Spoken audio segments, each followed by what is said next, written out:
Why you shouldn't dash during peak pay. Before we get into things, I wanted to go over what peak pay actually is for those of you who don't know. Peak pay as it pertains to DoorDash is when an area is really busy and there aren't enough dashers to fill the orders being placed. When that happens, DoorDash adds an extra pay to every order to incentivize more dashers to work. This can range anywhere from $1 to sometimes $15. Now the highest I've ever seen is $5, but let me tell you, $15 does happen in some markets. So originally, when I started dashing almost 4 years ago, peak pay was always the best thing.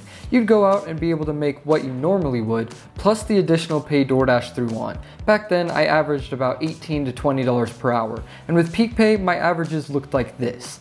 That was long before DoorDash had over 1 million dashers, and now this is what seems to happen every time there's peak pay. I'm going to take you through a quick 2-hour shift that I did last night where there was $2.50 peak pay, and then break down the pros and cons at the end.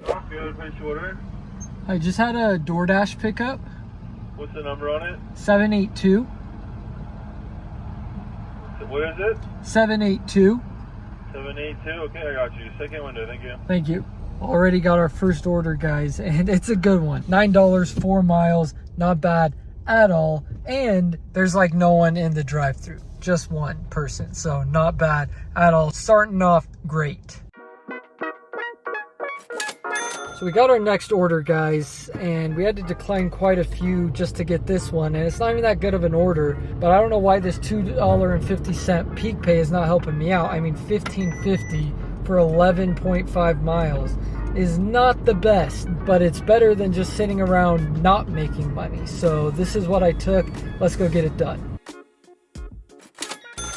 So we made $24 in our first hour, which you might think is pretty good, but when you take away the peak pay, that means I would have only made $19 an hour. So it's like, okay, well, did it really help that much? And then after it being pretty slow for a little while and having to decline orders like this, just really long distance orders that there's no way I would have taken without the peak pay, I finally landed on this order, which again is not that good of an order when you look at it with the peak pay involved, because that means it's really only a $4.50 order, and I probably wouldn't take that normally. So it seems like I'm just getting the same high of payout orders I normally would, and just accepting orders that I normally wouldn't, but because they are a decent payout now, I am accepting them. So it's really not making much of a difference. But I mean, we're still doing decent. I think I can get this order done pretty quickly, but we'll see what the rest of the night has in store. I just had a DoorDash pickup for Amanda. For Amanda? Yeah. Alright, pull for it. Thanks. Well, guys, this is what I was deathly afraid of.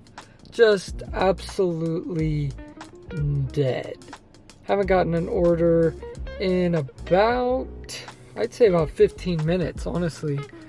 And we're just waiting here. This is the problem with peak pay, is that you get all dashers and their freaking dogs coming out to dash right now. So the quantity of orders is just not what it normally is, which leads to these dead times. So we got this order right here. This is the last order of the peak pay. Gonna take us probably about 15 minutes past the peak pay time. And again, it's one of those orders that I probably wouldn't accept without the peak pay, because it would just be about $1 per mile. So I mean, with the peak pay, I'm taking it. Last order of this mini shift that we did. Let's go do it.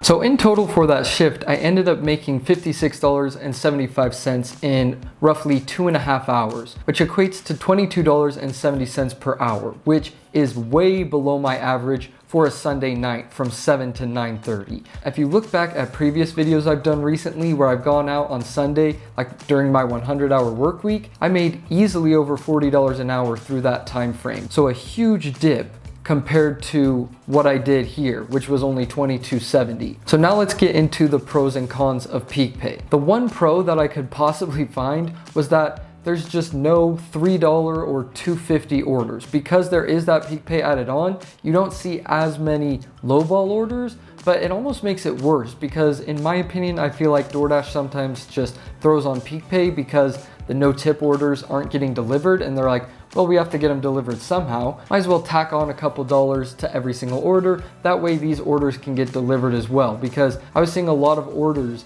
that were just $5, which means no tip. It's the same as a $2.50 order. So even though the payout's better, it's still not a good order for the time frame, because you should be able to be getting $7, $8, $9, $10, $11 orders when there's an extra $2.50 added onto every order. So now let's go through the cons, which is a lot longer of a list. The first con, as you guys saw, was there's just way less orders, because everyone sees like, oh, I'm gonna be making $2.50 extra per order. That means I can probably make $7.50 more per hour because I can get 3 orders done.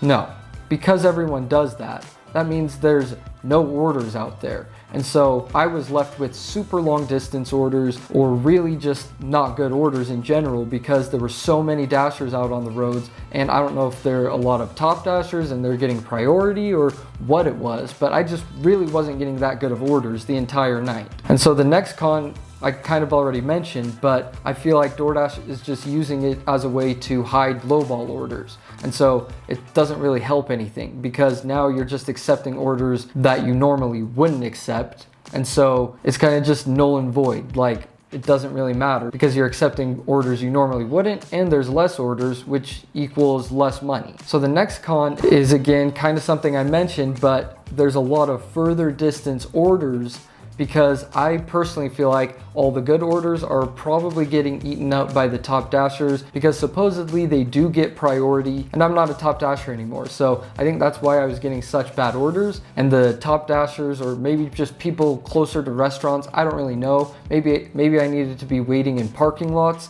like right next to restaurants, but other dashers were just eating up the good orders. And so I was left with kind of the garbage. And the next con would be that it doesn't increase pay. I don't know in the past year or two if I've ever gone out during peak pay and actually had it improve the amount of money I've made. It usually ends up being right about the same, or sometimes, like you see during this shift, it makes it less. It actually decreases your pay.